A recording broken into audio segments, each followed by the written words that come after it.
Prevention. We have Mrs. Underwood and them here tonight to be here with us, and I'm so happy of that. And we had a great time on Sunday out there. We had a great turnout for the walk, and they done such a great job, Miss Singleton and them, everybody did. So we're really happy for all that. But we will read the proclamation again tonight for them. Okay. I broke my glasses off. Here we go. All right. Boy, that feels funny. All right. Hispanic Americans have had a lasting impact on the history and have helped win progress for people since the founding of our country. Our nation has drawn strength from the diversity of our people with faith and passion, strong work ethic, and a profound devotion to family. Hispanics have helped carry our legacy forward and vibrant beacon of opportunity for all. And whereas the observance of Hispanic Heritage began in 1968 as Hispanic Heritage Week under the President Lyndon Johnson and was expanded by President Ronald Reagan in 1988 to cover a 30-day period starting on September the 15th and ending on October the 15th. It was enacted into law on August 17th, 1988, and whereas the day on September 15th holds significance as an anniversary of independence for Latin American countries, Costa Rica, El Salvador, Guatemala, Honduras, Nicaragua, in addition to Mexico and Chile, celebrating their Independence Day on September 16th through the 18th, and respectively. Thank you. Whereas Hispanic Americans have been vital to the prosperity of our nation, their contributions to society are immeasurable, and they embody the best of American values. The Hispanic American community has left an unforgettable mark on our country's culture and economy, and whereas we reflect on the countless ways in which Hispanics have contributed to our nation's success, we affirm our commitment to expanding opportunity and building an ever brighter future for all. May we embrace the diversity that strengthens us and continue striving to ensure the American dream is within reach for generations to come.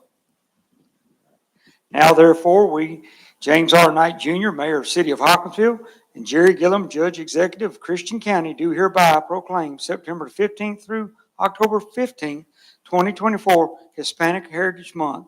In all of Hopkinsville and Christian County, we encourage all residents to join and pay tribute to the generations of Hispanic Americans who have positively influenced and enriched American history and instrumental in our future success. Signed and sealed on the 17th day of September 2024. Thank you.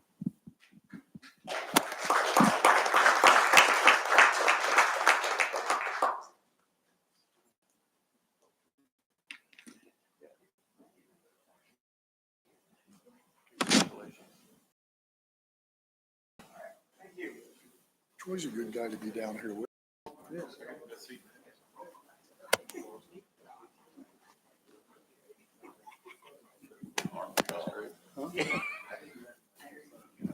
All righty. Now we will read the Suicide Prevention Awareness Month one. And like I said, we had a great time with them on Sunday afternoon, and it had a great turnout. We had a lot of people there to walk the walk, and we had a lot of people do the silent auction, and we appreciate everyone for everything they did for us on that. Whereas September is recognized as Suicide Prevention Month, and September the 10th is World Suicide Prevention Day, occasion when and help eliminate the stigma associated with suicide and care a simple and potential life-saving message: suicide is preventable. And whereas suicide is a significant public health issue throughout the Commonwealth, with more than 5 times as many people dying by suicide than alcohol-related motor vehicle accidents in 2019. And whereas according to the latest statistics from the CDC, Kentucky suicide rate ranks 20th in the nation. Suicide is the 12th leading cause of death overall, second among individuals between the age of 10 to 34, fifth among the age of 35 to 44, and 11th among those ages of 55 to 64. And whereas the organization such as the American Foundation for Suicide Prevention is dedicated to saving lives and bringing hope to those affected by suicide through research, education, advocacy, resources, and for those who have lost someone to suicide or who are themselves are struggling. And whereas Okay.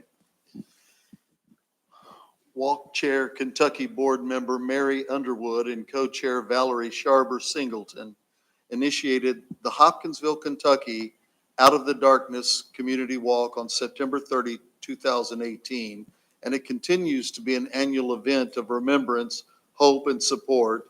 And whereas the annual Hopkinsville, Kentucky Out of the Darkness Community Walk unites us and provides an opportunity to acknowledge the ways suicide and mental health conditions have affected our lives and the lives of those we love and care about. And whereas the request to submit this proclamation was reviewed and approved by LaVon Carter, Area Director, Kentucky Chapter of AFSP on August 8, 2024. And now therefore, James R. Knight Jr., Mayor of Hopkinsville, and Jerry Gillum, Judge Executive of Christian County, Kentucky, do here proclaim September 2024 as Suicide Prevention and Awareness Month in Hopkinsville, Christian County on the 15th day of September 2024. Thank you. Please.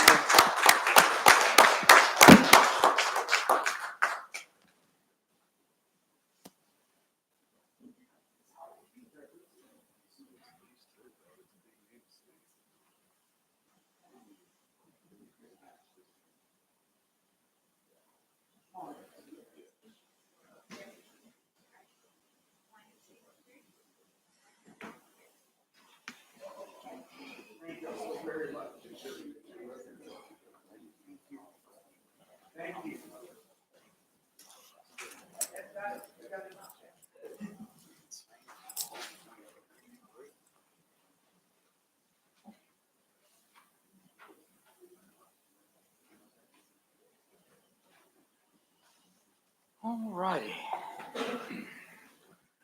And I guess we're live now.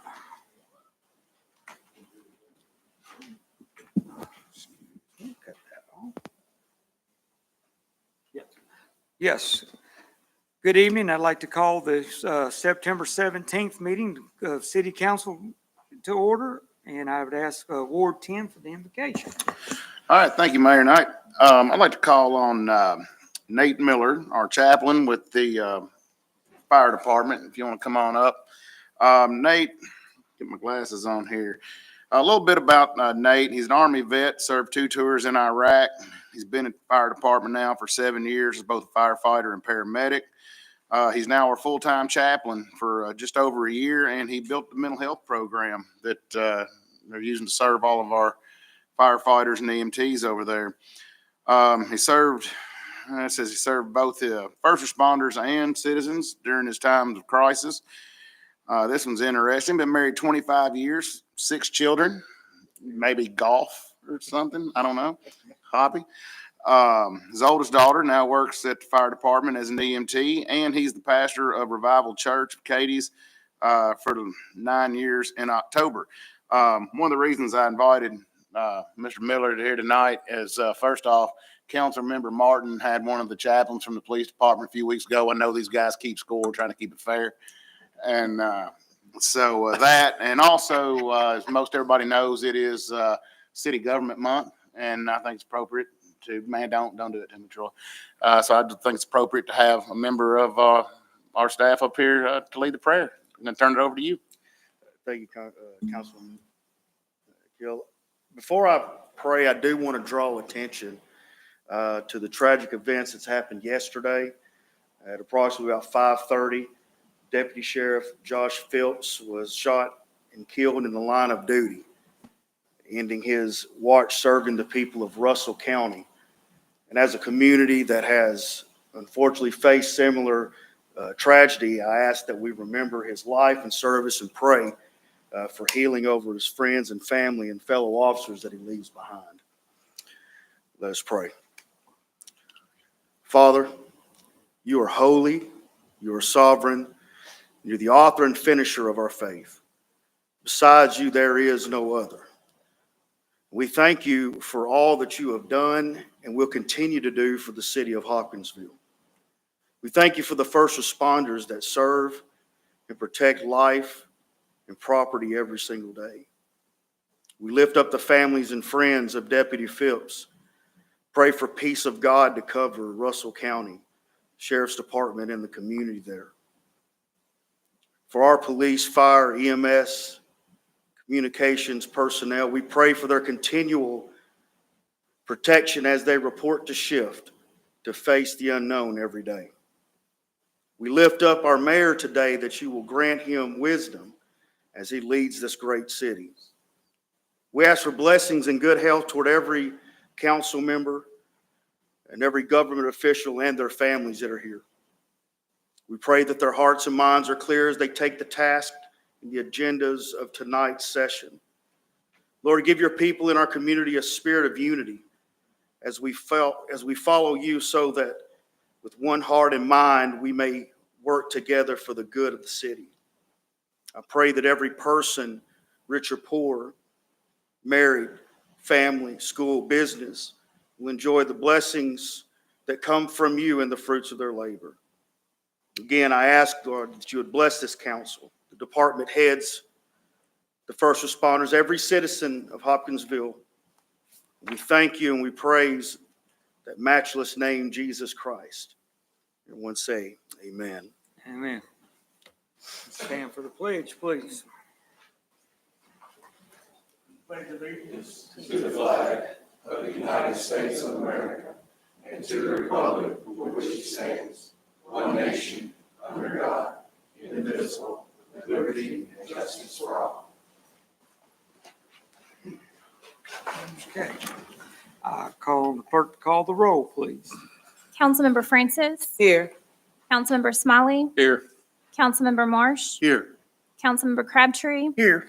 Councilmember Craig. Here. Councilmember Martin. Here. Councilmember Wilcox. Here. Councilmember Meek. Councilmember Lineberger. Councilmember Keel. Here. Councilmember Bell. Here. Councilmember Handy. Present. We have a quorum. All right. Thank you. Item 5, awards and recognitions. I have none of that tonight to go through. So we'll move into item 6, public comments. If anybody's in the public would like to come and speak at the podium, please come and give your name and address, please. All righty. All right, we see none there. All right, I'll move into item 7, mayor's comments. I would like for everyone to remember Hoptown Idol. We got weather last week changed that for us. We will have that Friday night at 6 o'clock at Founder Square. I would like everyone to remember the museum gala, however you like to say that, on the 21st, 6 to 9 at the Pennyroyal Area Museum. Alyssa Keller and them are going to have a lot of fun over there. So y'all just come out and enjoy yourselves. Please come out and support the museum. Also, the fairgrounds has things going on this weekend. We have a truck and tractor pull on Friday night and demo derby for those that want to come watch the demo derby. That's going to be on Saturday night, the 21st, there at the West Kentucky State Fairgrounds. Like I said earlier, we had the suicide walk on Sunday. It was a great walk. We had a great bunch of people there. We took a lot of pictures. Amanda, I have that out for you on that coming up. And I would also like for everyone to say and keep in their prayers the deputy, Josh Phillips at Russell Springs. You know, that town and that community, we work rather well together and we talk together. Councilman Keel and him talk to them a lot, and so do I. And, you know, at 3-year veteran, let's remember their families and be very remember of those. On that, I will move into item 8, reports from officers, committee, and guest speakers. And Old Major Lane zoning request from Tom Britton. Come on down.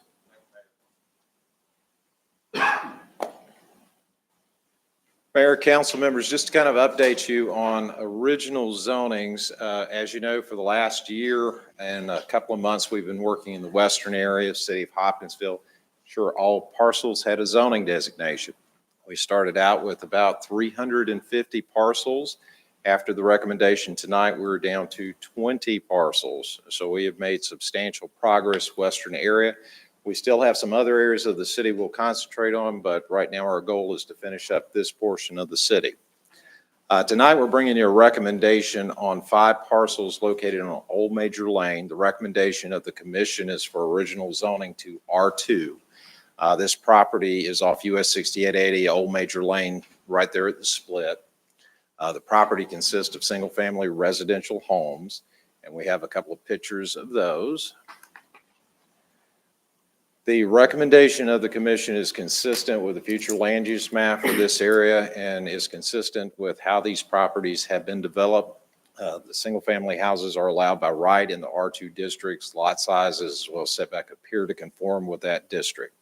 The commission is forwarding to you a favorable recommendation for the original zoning of the 5 tracts.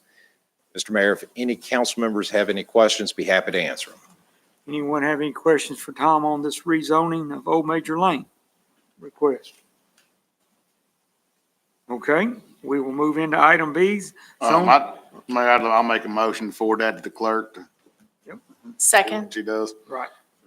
Thank you. A motion and second. All those in favor say aye. Aye. Any? Okay. I'll get it all on one vote this time. Oh, me. All right. Item B, zone text amendment, medical cannabis. Tom? Yes, sir. Thank you, Mr. Mayor, council members. Back at your June meeting, y'all referred this item to the Planning Commission to develop text and to provide you with a recommendation on potential zoning text amendments.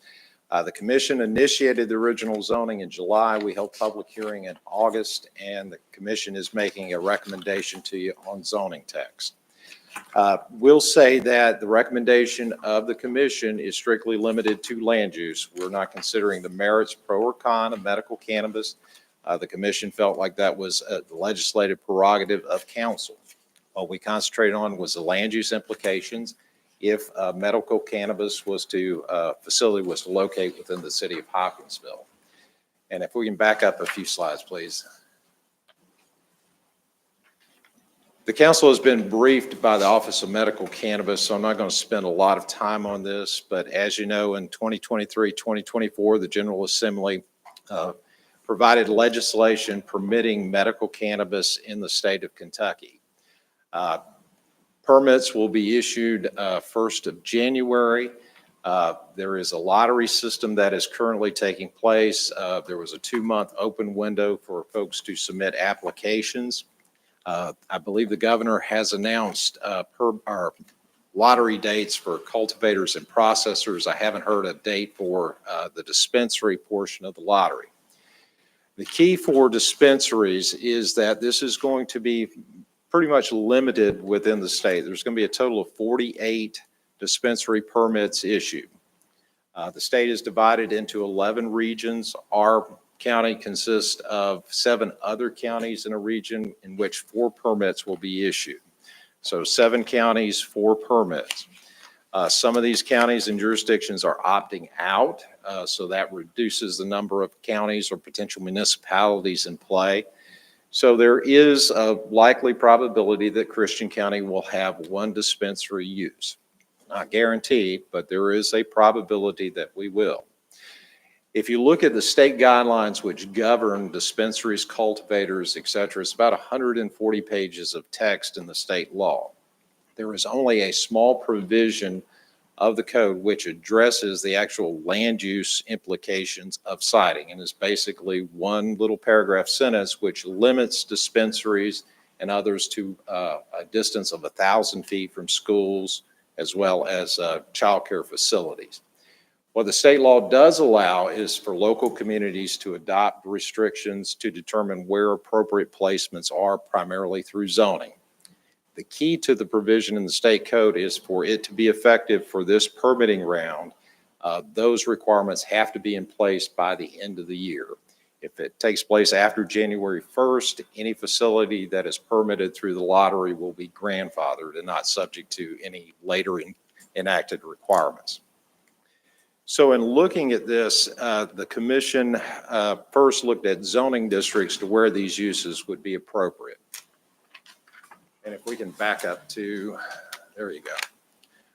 So from the standpoint of dispensaries, has characteristics similar to other retail uses with one major caveat. So in looking at this in the schedule, the commission is recommending that they be permitted in the B4 district. The B4 district is an arterial commercial district, which makes up most of Fort Campbell Boulevard, portions of Skyline Drive, portions of Pembroke Road, portions of North Main Street. These are properties that are situated on major arterials and have good roadway access. We looked at other commercial zoning districts, and one of the factors that was at play of not recommending other districts at this time to you is the limited number of dispensaries. The traffic generation potential for this site is somewhat unknown because you're only going to have one of these locations within potentially 40 or 50 mile radius. So what that intensity of use is to be determined. As we go forward and potentially others are permitted in later enactments by the General Assembly, that traffic generation might not be as big of a consideration. But at least for the time being, the B4 was a recommended zoning district. For the processors, cultivators, the recommendation is for the I2 district, which is a heavy industrial district. The thought process, these activities had industrial components that fit within that district. The commission also looked at providing some buffering distance or separation between dispensary uses as well as cultivators and residential uses or zoning districts. So in the text that's being recommended, there is a 40-foot distance separation. We also put an access restriction limiting the dispensaries to major roadways, either a major arterial roadway or a minor arterial roadway. The concern was having a dispensary use that had access to a local street or neighborhood street. We wanted to make sure that orientation was to the big roads. Finally, a signage restriction in the B4 district. Signage is allowed up to 300 square feet, which is a fairly substantial signage. The text you have limits the signage to 50 square feet. The thought process behind that is this is more of a destination type of trip. Individuals who are going to these sites will have a prescription, a medical ID card. They would know where they're going. It's not like other types of uses where you're actively advertising. Finally, in the text, we've included the variance provision, which is applicable to all uses. If there is a situation where a dimensional item could not be met, they do have the ability to apply for a dimensional variance, which would go to the city's BZA for determination. Mr. Mayor, council members, this was recommended to you by the Planning Commission. If any member has a question, be happy to answer it. I have any questions for Tom on this? I got a question. Travis? So are we treating this just like any other pharmacy that would open up in the town, or is there more restrictions on this? Well, there are more restrictions, and the thought process is that with pharmacies, if you wanted to go to a pharmacy in Christian County, you would have 24 options. In this particular case, you're limited to one site, and the traffic generation potential right now, because you're limited to one site, is kind of unknown. So we're limited to B4, which are 4-lane roads only, and we're still worried about traffic on that? No, that's why we're limiting it to B4, is because you will have orientation to a major arterial. Okay. So traffic would be mitigated. Okay. What about the setback, the 40 feet residential setback? Yes, sir. And that was a point that was discussed. There was feelings of less, feelings of more.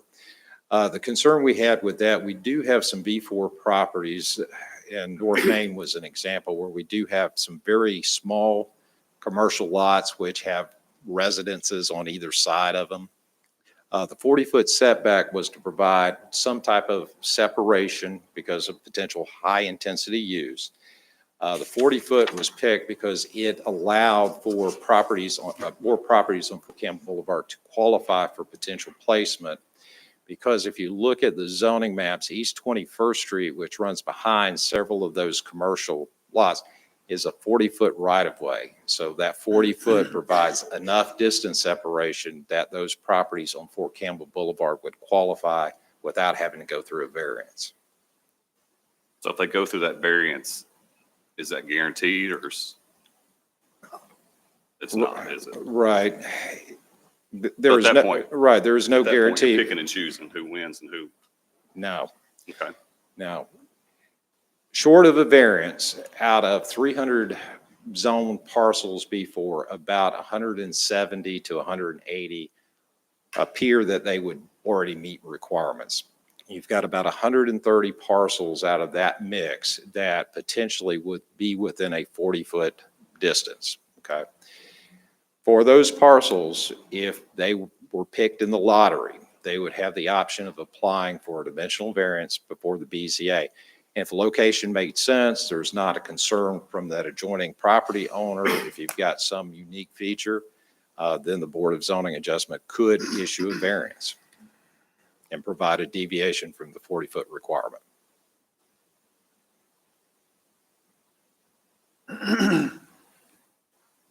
Chuck? So Tom, other than, I guess if we look at it like a pharmacy, the only other restriction would be the 1,000-foot plus just those particular areas for a dispensary? Right. From the standpoint of a pharmacy is allowed in a B4. There is no state requirement for 1,000 feet from an elementary school. Right. So that's not a consideration. There is not a requirement for a 40-foot distance separation from a residential use. The reason those factors were considered in the text that we're recommending to you is because of the unknown intensity of having a single location in a large geography.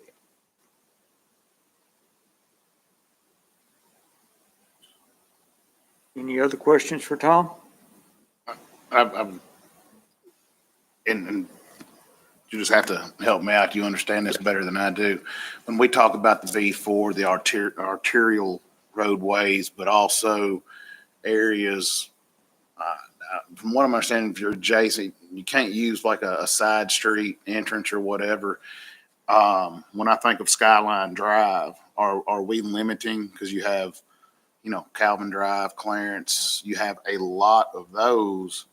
Are we basically just saying, well, you're out if you're on Skyline Drive at that point? Okay. And that's just the first one that popped in my head. Right. If it has access to Skyline Drive, it would meet the requirements. There is a provision that's included which talks about secondary access. If cleared through the fire department, police department, makes sense from a public safety standpoint, there is a provision for secondary access on the Leadville Street. And I guess I would like some further explanation on our traffic concerns where, and I don't, trying to say this without saying it the wrong way, because everybody knows I'm good at that. When I look at traffic concerns, when are we actually using traffic concerns? When I look at issues that we've been dealing with in this community for years on Powell Lane, and then we approved a high-density housing development one way in, one way out, traffic wasn't an issue then. When we approved right there another apartment complex on Powell Lane, another high-density development, traffic wasn't an issue then. So how are we fairly determining when we review these things, when is traffic an issue and when is it not? There's some currently, I think, we're taking away from anything two-lane, but for something that, how many trips come in and out of Bluegrass Park, and if we're saying that this place is gonna, well, we always say, what's the multiplier, 1.5 vehicles, something like that. We've talked about it before. I can't remember, but it's kind of like, from my perspective up here, we're using traffic when it's convenient. Okay, well, And I just need a further explanation on that. well, the traffic generation for any retail use is substantially higher than for residential use. For a single-family residential structure, you generate 9.58 vehicular trips per day, or there's about a little less for multifamily. When you get into the commercial category, which is based on 1,000 square feet, that multiplier is much, much higher. The difference here with this particular use and the unknown characteristic is I can't think of any other use that state law prohibits or restricts to one per county. That's the unknown factor. At the same time, if a year from now, 2 years from now, the General Assembly comes in and says, we're going to provide for more permitting, and you've got more siting options, or you have a year or two of experience with what the traffic generation potential is, then I think you reevaluate the requirements. Concerned, Steve, to recommend something to you with that unknown characteristic out there, because just don't know. Fair enough. I do have one follow-up on the, not on the dispensary side, but on the cultivation side, the I-2, which you said is heavy Industrial. Can you give me an example of anywhere outside of our current industrial park that an I-2, because the Yes. research I've seen on these grow facilities, they don't probably need to be an industrial park. The building size is smaller and Yeah, your I-2 district includes your industrial park, but it includes a good portion of Pembroke Road, including Cherokee Park, Cherokee Trace, coming all the way almost to Skyline in different spots. You've got industrial on Skyline Drive, I-2. You've got industrial on Old Concord in the north part of town. So there are a substantial number of I-2 clusters throughout the city outside of the industrial park. Okay. Yeah, and just for clarification, we did look at the potential for I-1. The problem there, or the concern we had there, was when you get into cultivation as well as processing, and you're talking the bulk storage of this material, and especially on the processing side, there's a lot of literature out there concerning fire hazard and other things. With the I-1 district, we've got a pretty substantial I-1 corridor, which is just a couple of blocks from this building, which runs through the middle of our town. The concern we had there was having that bulk storage as well as chemical processing in the center of the city, whereas the I-2 options that were out there provided a little more distance separation. Okay. Makes sense. Thank you. Yes, sir. Any other questions for Tom on this?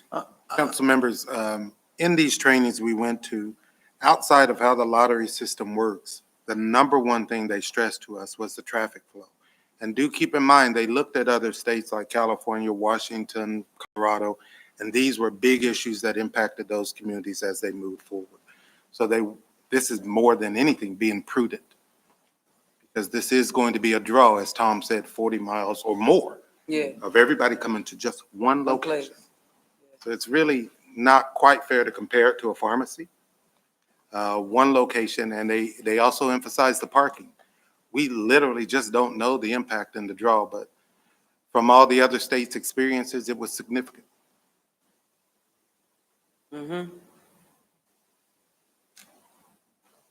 Don, you got a question? Yeah, I just wanted to follow up on the requirement for the distance, 1,000-foot distance from, schools and other facilities like that. Would that also include private in-home daycare, any kind of a daycare facility? Right. The provision in the state code, which we included in the text, is specific to a citation for types of licensing. I do not believe it includes home-based daycare, but I can double check that provision, but I don't think that is included. But licensed daycare centers, that is included in the state's requirement, as well as what we've included in the local. Yeah, well, I just know that, in-home daycares, that are recognized, certainly by the state, are a significant source of childcare for our city. So, Yes, sir. And the state cannabis office did provide and does provide a mapping tool where the ones that have been licensed are identified, so you can see what areas are within roughly that 1,000-foot. Now, we'll say the state's mapping is not, they don't have the parcel, so they drop the center point in the middle of the track, which is can be plus or minus, but it does give you kind of a good idea of where those are and what could potentially be excluded from consideration. You got Travis? So I'll just be upfront with you. I've never liked the residential setback. That's always, I've had several calls. I've never really liked that part. Just because of the boulevard, you're going to be restricting some. And even we talked about Skyline Drive as well. So I'll make the motion. We forward this to the clerk, but remove, in the distance restrictions, remove items B and C. Got a motion? We get a second? I'll second. Second by Steve. All those in favor, say aye. Aye. Any opposed likewise? I'm gonna vote nay as well. I didn't vote the first time, so, no. I have 2 nays. Rest for ayes. I believe that passes. Okay. We will forward this to the clerk and we'll move it from there. Thank you. All righty. Item C, monthly financial report. Miss Melissa Clayton, come on down.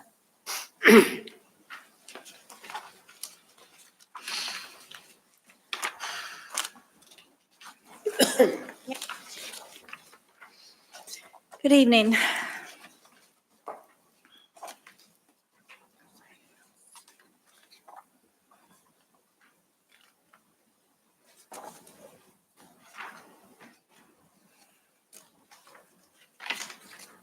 All right. It is my pleasure to bring you guys the monthly financial report. We'll start off with the interfund transfers. We had one interfund transfer in the month of August for $1,500. Total interfunds for the year is $4,000, leaving a remaining in the interfund balance of $96,000. Our payroll tax for the month of August, collections were at $3,653,350. We are running just a little bit above where we had budgeted at $3,644,500 for 2 months. So that is showing an increase in equivalent payroll of 6.32% through 2 months. So, for insurance premium tax, we collected through 2 months $720,822. That's an increase in equivalent insurance premium of 22%. Equivalent premiums. Chuck, I'm sorry. So it looks like there's, what, 22% increase in premiums? The equivalent premiums, yes. Okay, now is that because more people have more insurance, or is that because the cost of insurance has gone up, or do we know? We don't really know. It could also be that insurance companies paid it earlier in the quarter than they paid it last year. So really, I don't look a whole lot at the increase until we get the whole quarter together. Okay. Because sometimes an insurance company might pay this year in August and last year they paid in September. Okay, thank So, you. our business licenses, through 2 months, we've collected $390,947. We've not collected any property tax yet. So let's talk about our general fund balance. We started the year with $348,328 in encumbrances. We've collected year to date $8,459,357, and our actual year to date expenses are $9,346,531. Let me just talk about the expenses a little bit. August was a 3-pay month. We always have an extra payroll when we have a 3-pay month. So that's one of the reasons our revenue hasn't quite caught up with our expenses yet for the year.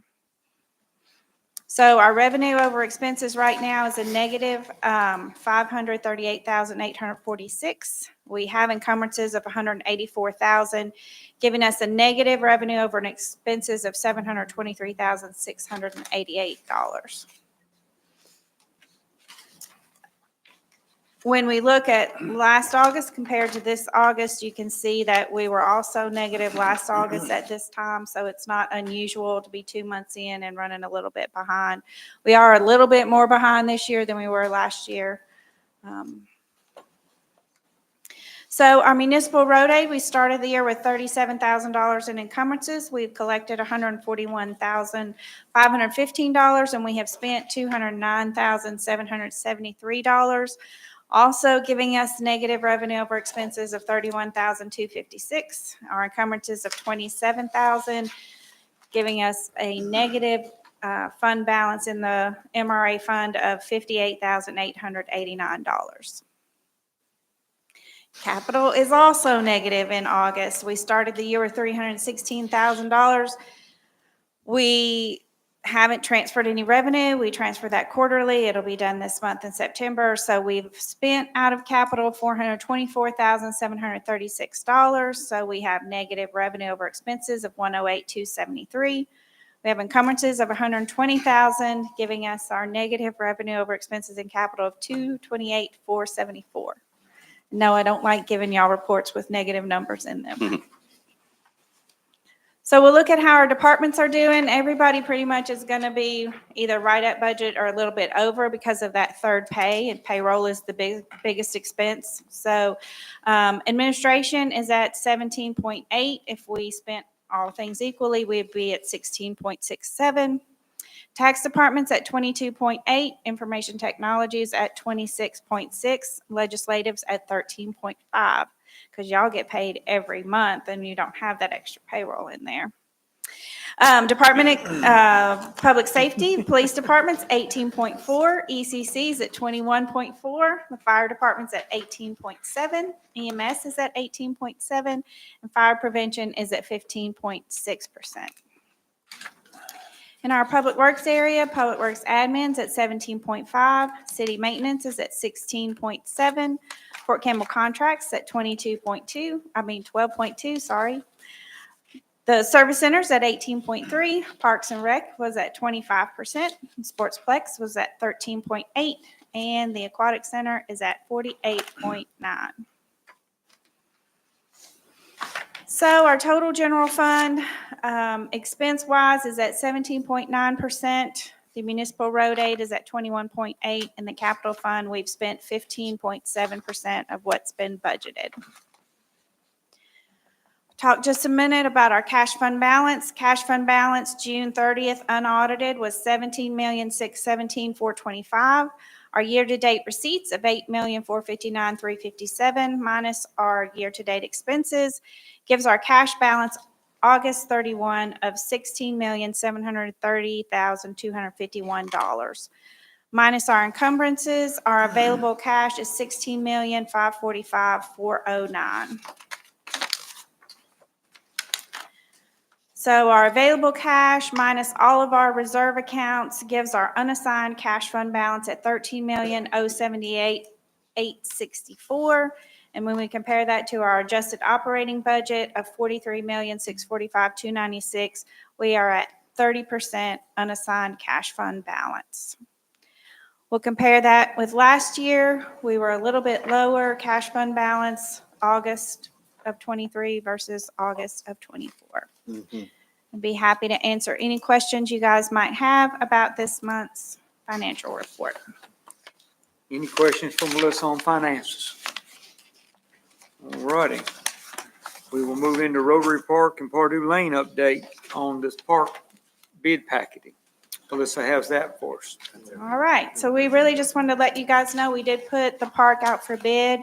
It came in, we got 2 bids, about $1 million more than what we were expecting. If you guys remember, we have about $956,113 available right now for Rotary Park. So our plan is to rebid. We're going to reject both of these bids and rebid the park. But we wanted to update you guys, and I'm happy to answer any questions, or if I can't, I'm sure Mike can. We're going to step back and look at how we're going to do this and how we can bring it into budget where we can be at, because we don't want to go back and start rewriting grants and other things like that. So Mike and Melissa are looking at 2 different ways to do this and how we're going to bring it in. And hopefully once Mike gets done on some rebid packaging, that we can have everybody happy and ready to go forward. Mike, you got something to say, sir? Probably what we're going to do is, of course, you got a south side and a north side of this park. We're going to probably just bid out the south side of the park and see where that comes in. And we're going to, instead of doing 8-foot sidewalks, we're going to look at doing 6-foot sidewalks to get that money down a little bit. And do this maybe in phases and do the south side first. Since we got the grants, we need to go ahead and move forward and hopefully come back to the city council next year and try to get the money for the north side would be our goal. And that's what we really want to look at and try to do. I think we can get within that $956,000 on the south side. One thing we got to do though, we have 2 pavilions in the land and water grant. So there's 2 pavilions. We're going to either see if they let us take that funding of that 1 pavilion and put it towards the playground, or we're going to put 2 pavilions on the south side and where we can meet that grant. We got to get their permission to do that, of course, but we're going to work on that and see if we can get that done.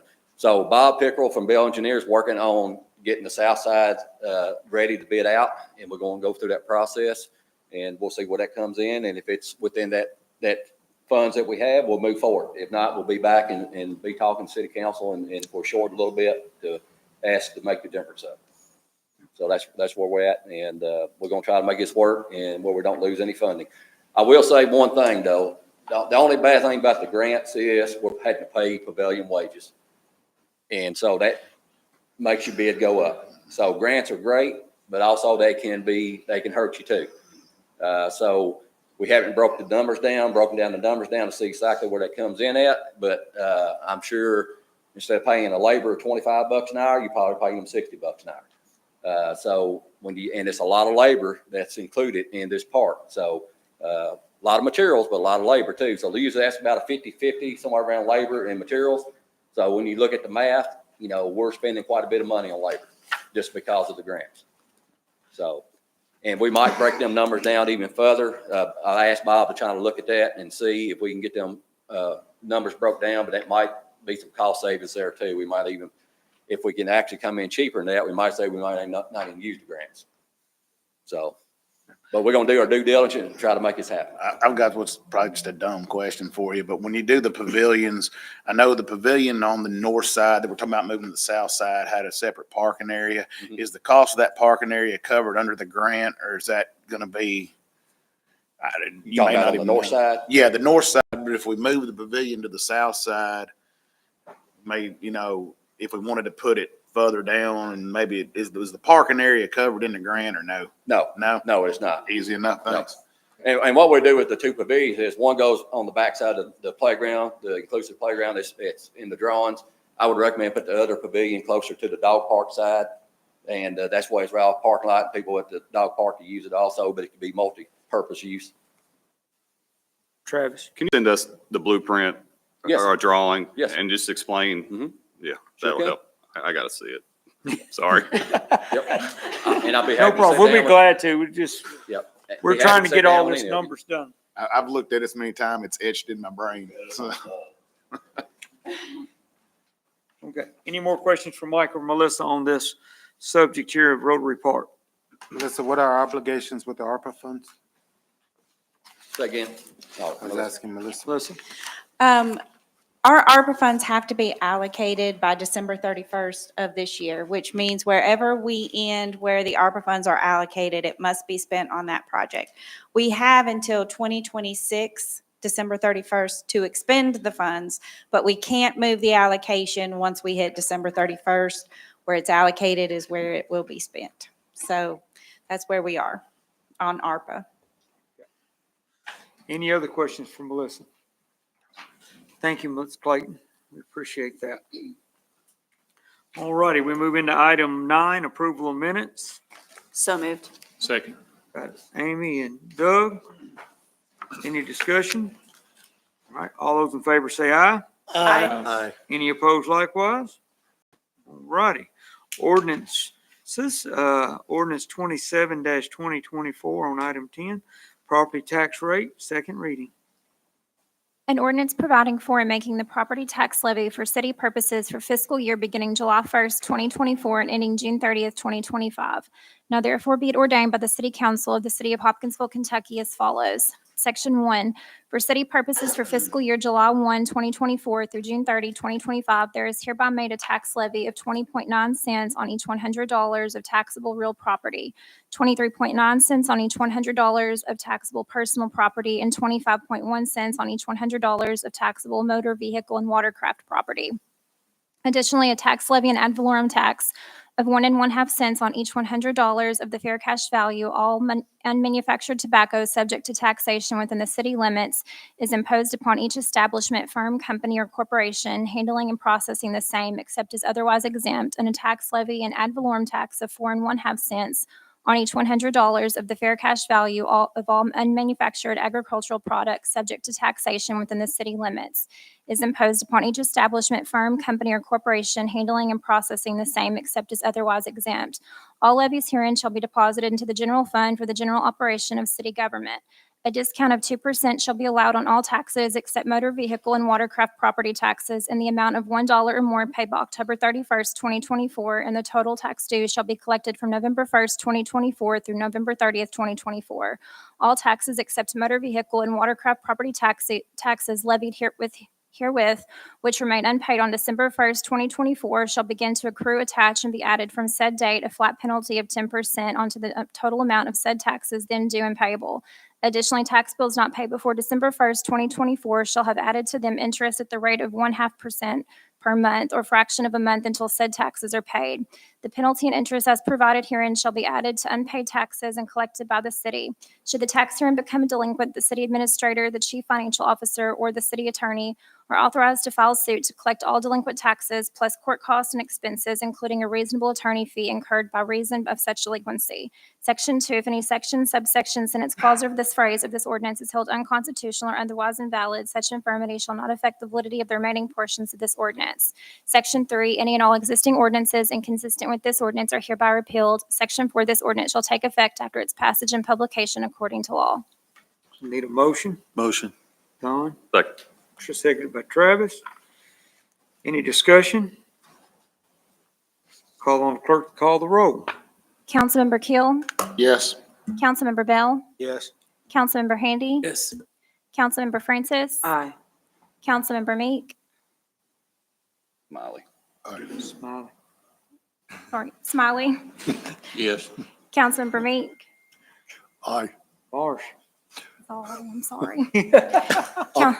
I'll do it more if you need me to. I know, I'm just saying. Councilmember Marsh, Yes. Councilmember Crabtree, Yes. Councilmember Craig, Yes. Councilmember Martin, Yes. Councilmember Wilcox. Yes. Sorry about that. Passes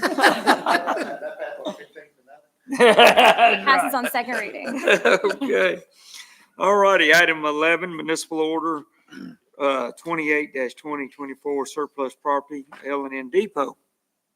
Whereas the property commonly referred to as the L&N Depot Building, described in Deed Book 802, pages 308 through 311, Christian County, Kentucky Clerk's Office, is owned by the city, and whereas said property is in need of repair and is of no value to the city.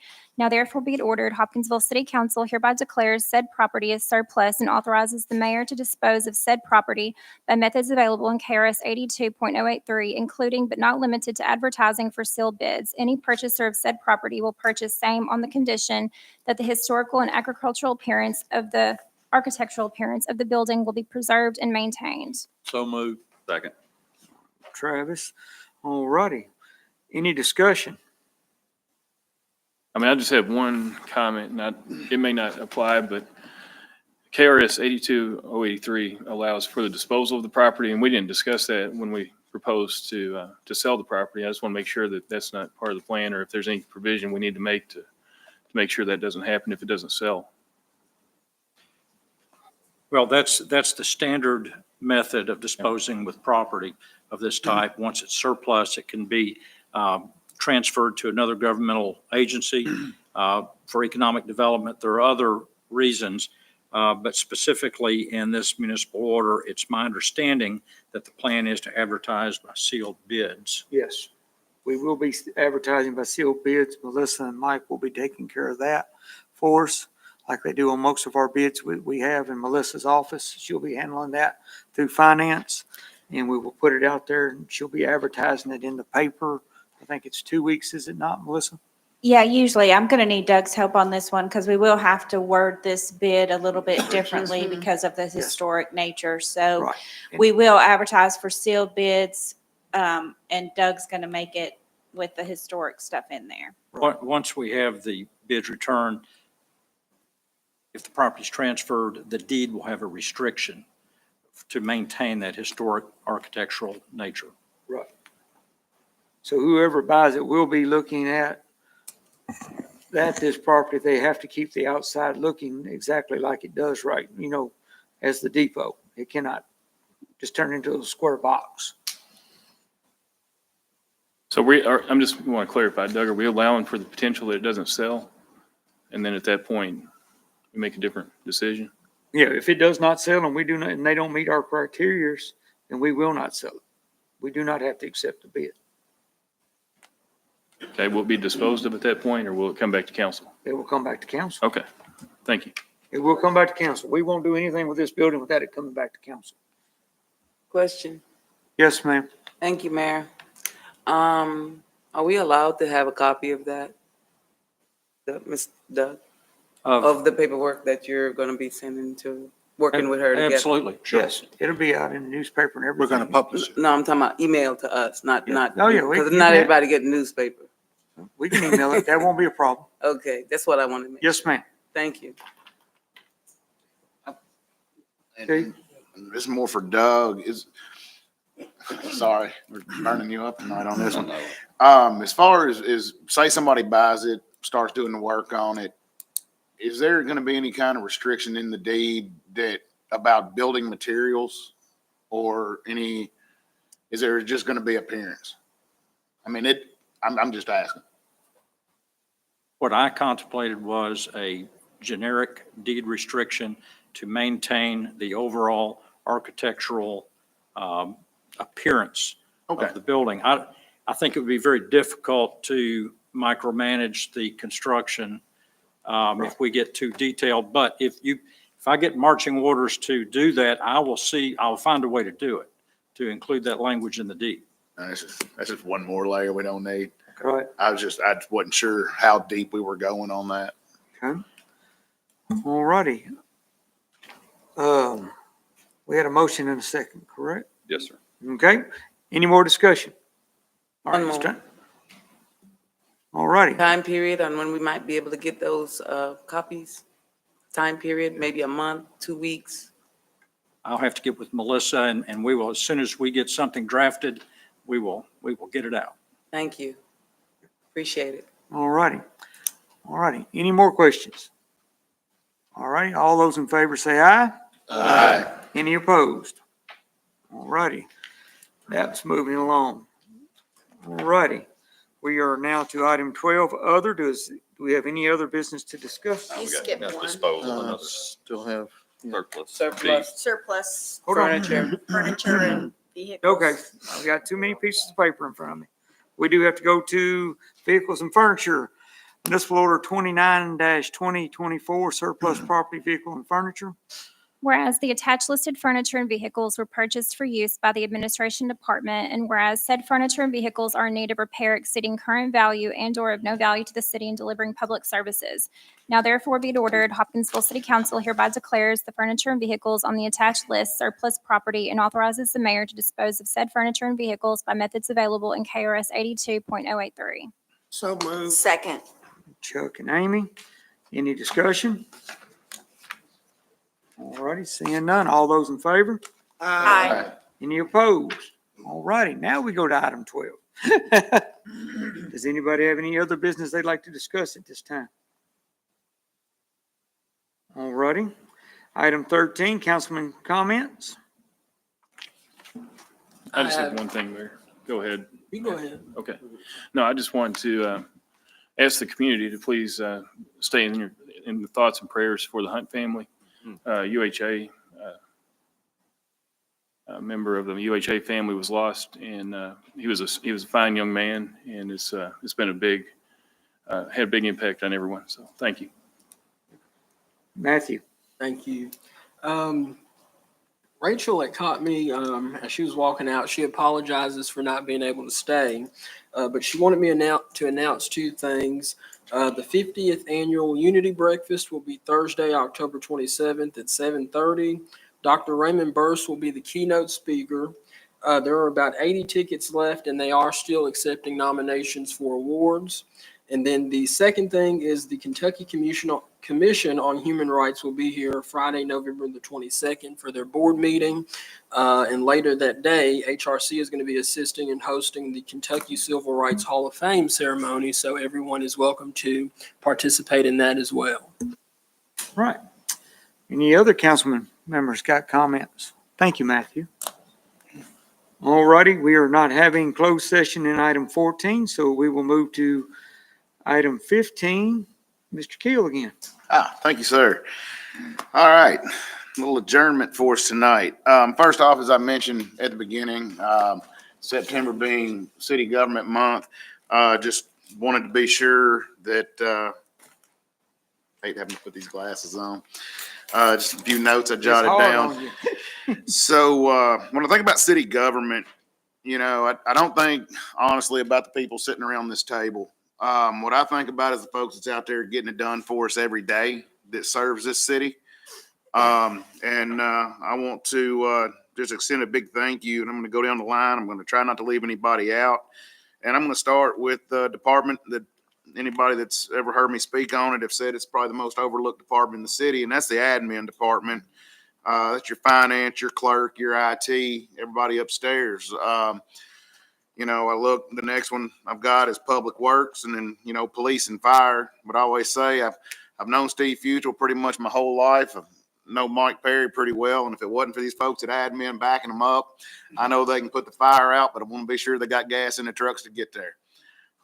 So just, it's a team effort. And, you know, and we talk about our department heads a lot in here, and we see them up here at the podium. But just keep in mind, the guys out there for public works that's filling the pothole or cutting the grass, you know, the EMT on the ambulance, the new trainee firemen, you know, the new trainees we have at the police department. You know, it can be a thankless job, no matter what level you're in right there, because, you know, these guys are doing the best they can.